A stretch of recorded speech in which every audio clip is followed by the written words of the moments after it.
I'm just gonna come clean and say it. That '70s show is pretty much one of my comfort shows at this point. I loved watching it as a kid when they were still making episodes. I loved watching it as an adult when the show is pretty much in syndication right now.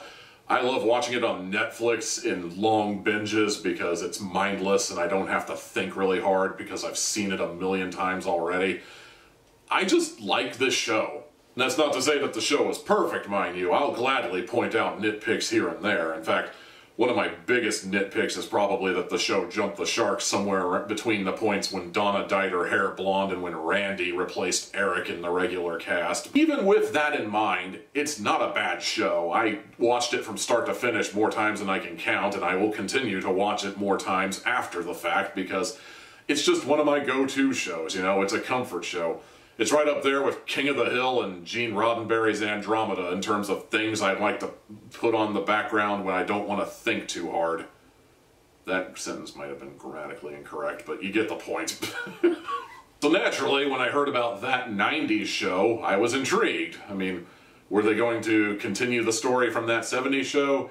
Or were we going to have another idiotic situation like that '80s show? Which, if you ask me personally, that '80s show had the potential to be good, but they really should have held off on that. Like, they should not have debuted it like when that '70s show was at the height of its popularity. It needed, oh, I don't know, like, it needed to be premiering now, basically.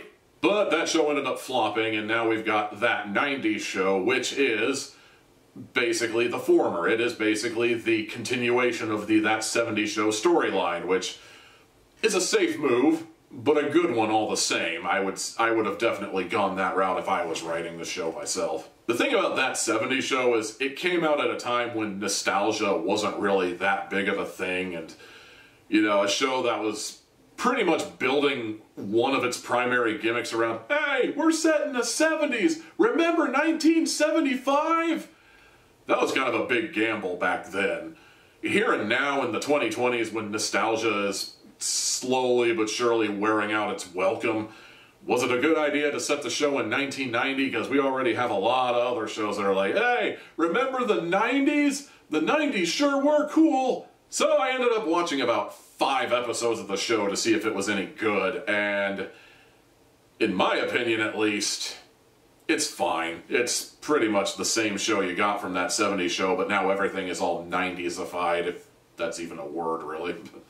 You still got Red, you still got Kitty, except now they have grandchildren, and Eric and Donna's child is spending the summer with Red and Kitty so she can make friends at Point Place, wherein she ends up meeting the Calso brothers. She ends up meeting Daphne, and I think his name is Noah. I don't know, I just know he's probably the most annoying character in the show. But shenanigans ensue, as well as several cameos from people who used to be on the show. You get to see Eric and Donna right out the gate. You get to see Calso and Jackie at one point.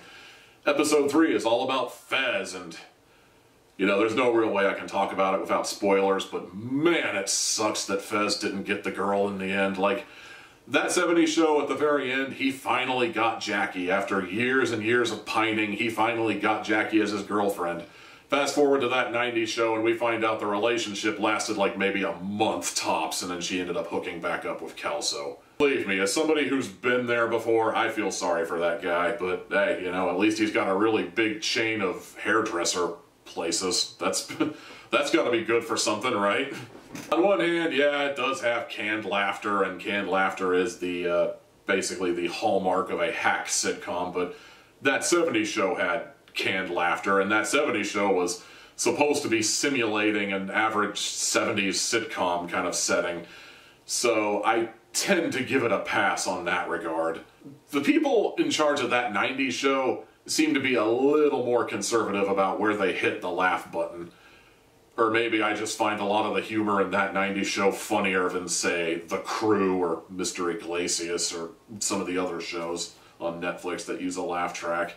Overall, that '90s show is probably designed exclusively for the fans, but that might not be such a bad thing in my case because I was a fan and I enjoyed it at least. I've made it all the way up to episode 6 and I plan on continuing the show and seeing where it goes. I'm actually kind of liking where things are going so far.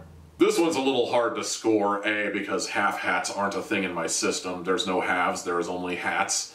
Also, this is one of those times where it's like, I give it a score, but I urge the people watching this that if you weren't a fan of that 70s show, you probably might want to subtract a hat for the sake of, you know, this is basically the same show, but now it's 90s stuff. Either way, my personal score is 3 hats out of 4.